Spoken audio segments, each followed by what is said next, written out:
Hi everyone, great to see you again on our channel. In today's video, we will learn how to resize videos in just one click, fitting YouTube, TikTok, Shorts, or Instagram. Start by opening our video editor HitPaw Edimakor and create a new project. Next, we need to import the video we want to resize. Simply drag and drop it to the timeline.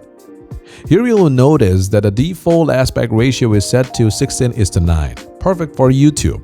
With just one click, we can change it to Instagram, TikTok and Shorts, Cinema, Standard, or e-commerce.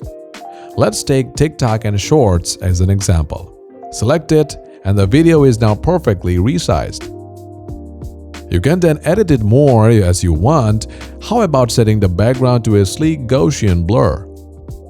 And to ensure it fits seamlessly on screen, let's adjust the size and reposition the image.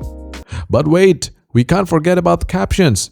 To add text, click on Text and choose your preferred style. To ensure it spans the whole video, let's trim it to match the length of the timeline. Now everything is set. Click on Export on the top right menu bar to export the video. That's how to resize videos for any social media. Thanks for watching.